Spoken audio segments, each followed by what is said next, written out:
بسم اللہ الرحمن الرحیم۔ عرب کے دو مشہور بت جن میں سے ایک صفا اور دوسرا مروہ کی پہاڑی پر رکھا گیا۔ عرب والے ان بتوں کو محبت کی علامت قرار دیتے اور ان کی پوجا کرتے۔ اصل میں یہ بت کسی بھی شخص کے بنائے ہوئے نہ تھے بلکہ خود اللہ پاک کی ذات نے انہیں بنایا۔ جی ہاں ناظرین، اصاف اور نائلہ دو ایسے انسان ہیں جنہیں اللہ پاک نے بت بنا دیا تھا۔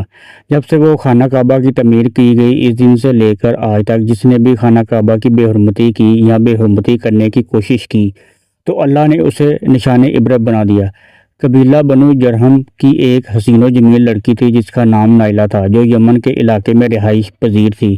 یہ عورت اپنے قبیلے میں لوگوں کو اپنا حسن و جمال دکھا کر لوگوں کو خوش کیا کرتی تھی۔ یہ حسین و جمیل لڑکی فحش کپڑے ڈال کر گھر سے باہر آیا کرتی تھی۔ معاشرے کے مرد اور لڑکے اس کا پیچھا کیا کرتے تھے۔ ہر کسی کا یہی دل کرتا تھا کہ میرا تعلق اس لڑکی سے بن جائے۔ اس قبیلے کے سردار کا بیٹا بھی تھا جس کا نام اصاف بن یالہ تھا۔ اصاف اور نائلہ ایک دوسرے کو دل دے بیٹھے تھے۔ یہ محبت بہت ہی جلد جسمانی حبس تک جا پہنچی تھی۔ یہ دونوں محبت کے نشے میں بدکاری کیا کرتے تھے۔ یہ دونوں لوگوں سے چھپ کر کئی مدت تک زنا کرتے رہے۔ جب دونوں کے گھر والوں کو اس بات کا پتہ چلا کہ دونوں بدکاری کرتے ہیں، اس دونوں کے گھر والوں نے یہ بات سن کر بہت ہی شرمندہ ہوئے۔ ان کے گھر والوں نے ان دونوں کو ایک دوسرے کو ملنے سے منع کیا، لیکن یہ دونوں زناکاری سے باز نہ آئے۔ اس طرح دونوں کے گھر والے ان کے خلاف ہو گئے۔ گھر والوں نے ان دونوں کو ملنے پر پابندی لگا دی۔ ایک دن بنو جرہم کا ایک قافلہ خانہ کعبہ میں حج کے سلسلے میں آیا۔ نائلہ اور اصاف بھی اس قافلے میں شامل تھے۔ حج کے دنوں کا واقعہ تھا کہ کعبے میں لوگوں کی تعداد بہت ہی کم تھی۔ انہوں نے موقع کی مناسب دیکھا تو یہ دونوں خانہ کعبہ میں داخل ہو گئے۔ جب انہوں نے اپنے آس پاس کسی کو نہ پایا تو انہوں نے بدکاری کرنا شروع کر دی۔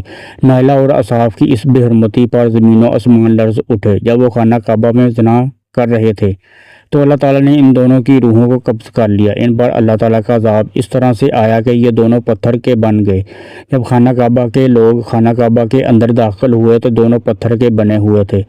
قافلے والوں کو اس بات کی سمجھ آ گئی کہ اللہ تعالیٰ کی مقدس جگہ پر یہ زنا کر رہے تھے، جس کی وجہ سے اللہ تعالیٰ نے ان دونوں کو پتھر کا بنا دیا۔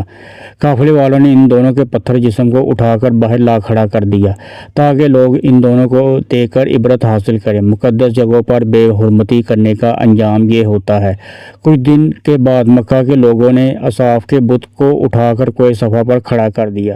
نائلہ کے بت کو اٹھا کر مروہ کے مقام پر کھڑا کر دیا۔ صفا اور مروہ خانہ کعبہ کے بالکل قریب وہ پہاڑیاں ہیں۔ انہی دو پہاڑوں کے گروہ بی بی ہاجرہ نے اپنے بیٹے اسماعیل علیہ السلام کے لیے پانی کی تلاش میں کافی چکر کاٹے تھے۔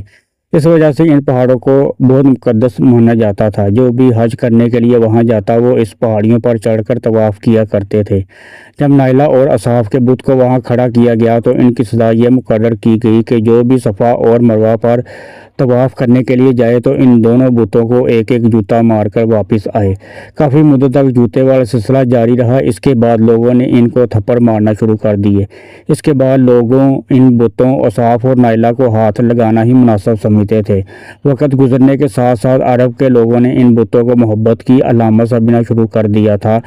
قبیلوں میں اصاف اور نائلہ کی کہانی کو بڑے فخر سے ایک دوسرے کو بیان کیا جانے لگا۔ اس کے بعد لوگوں نے ان کو محبت کی دیوی اور دیوتا ماننا شروع کر دیا۔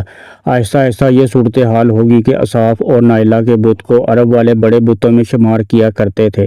اصاف اور نائلہ بت کے عرب والے اتنے پاگل ہو گئے تھے کہ وہ ان پر منتیں مانگتے تھے۔ ان بتوں کو سجدے اور قربانی بھی دیا کرتے تھے۔ حضرت زید بن حارث سے مروی ہے کہ جاہلیت کے زمانے میں مشرکین مکہ بیت اللہ کا طواف کیا کرتے تھے تو اصاف اور نائلہ کے اس بت کو ہاتھ لگاتے تھے۔ حضرت زید بن حارث رضی اللہ تعالیٰ عنہ فرماتے ہیں کہ میں حضرت محمد صلی اللہ علیہ وآلہ وسلم کے ساتھ بیت اللہ کا طواف کر رہا تھا۔ جب ہم ان بتوں کے پاس گئے تو حضرت محمد صلی اللہ علیہ وآلہ وسلم نے مجھے ان دونوں بتوں کو ہاتھ لگانے سے منع فرمایا۔ زید بن حارث فرماتے ہیں کہ میں نے اپنے دل میں سوچا کہ ان کو چھونے سے کیا ہوتا ہے۔ میں نے ان بتوں کو ہاتھ لگائے تو حضرت محمد صلی اللہ علیہ وآلہ وسلم نے مجھے سختی سے منع کیا اور فرمایا کہ زید بن حارث میں نے تم کو منع کیا۔ حضرت زید بن حارث فرماتے ہیں کہ اللہ تعالیٰ کی قسم اس کے بعد میں نے کبھی بھی کسی بت کو چھوا نہیں۔ حضرت زید بن حارث فرماتے ہیں کہ میں اللہ تعالیٰ کی قسم کھا کر گواہی دیتا ہوں کہ حضرت محمد صلی اللہ علیہ وآلہ وسلم نے کبھی بھی کسی بت کو ہاتھ نہیں لگایا۔ اللہ تعالیٰ نے حضرت محمد صلی اللہ علیہ وآلہ وسلم کو نبوت عطا فرمائی۔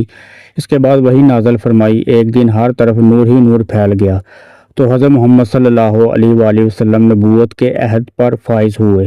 اس کے بعد حضرت محمد صلی اللہ علیہ وآلہ وسلم نے لوگوں کو دعوت اور تبلیغ دینا شروع کر دی۔ 10 ہجری میں جب اللہ تعالیٰ نے دین اسلام کو عروج دیا، حضرت محمد صلی اللہ علیہ وآلہ وسلم نے مکہ کو فتح کیا۔ مکہ کو فتح کرنے کے بعد حضرت محمد صلی اللہ علیہ وآلہ وسلم حرم میں پہنچے تو حضرت محمد صلی اللہ علیہ وآلہ وسلم اور حضرت علی رضی اللہ تعالیٰ عنہ نے تمام بتوں کو ریزہ ریزہ کر دیا۔ آپ صلی اللہ علیہ وآلہ وسلم بتوں کو ریزہ ریزہ کرتے جاتے اور فرماتے جاتے کہ حق آ گیا اور باطل ختم ہو گیا، حق آ گیا اور باطل ختم ہو گیا، بے شک باطل نے ایک دن ختم ہو ہی جانا تھا۔ اس طرح حضرت محمد صلی اللہ علیہ وآلہ وسلم نے خانہ کعبہ کو بتوں سے پاک کر دیا۔ اس کے بعد حضرت محمد صلی اللہ علیہ وآلہ وسلم صفا اور مروہ پر تشریف فرما ہوئے تو اصحاب اور نائلہ کے بتوں کو خود ریزہ ریزہ کر ڈالا۔ ہم نے دیکھا ہے کہ لوگوں نے اصحاب اور نائلہ کے بت کو بطور عبرت کے لیے صفا اور مروہ پر کھڑا کیا تھا، لیکن شیطان نے لوگوں کے دلوں میں اس طرح سے وسوسہ ڈالے کہ لوگ اصحاب اور نائلہ کی عبادت کرنے لگے۔ اس زمانے کے لوگ بس نائلہ اور اصحاب کے بت کی پوجا ہی نہیں کیا کرتے تھے، بلکہ ان کی کہانی کو بڑے فخر کے ساتھ ایک دوسرے سے بیان کیا کرتے تھے۔ یہ بت اس لیے کھڑے کیے گئے تھے کہ لوگ ان بتوں پر لعنت بھیجتے کہ انہوں نے اللہ تعالیٰ کی مقدس جگہ پر یہ بدکاری کی، لیکن عرب کے لوگوں نے ان دونوں بتوں کو محبت کے بت کا درجہ دے دیا اور ان کی کہانیوں کو بڑے فخر کے ساتھ بیان کرنے لگے۔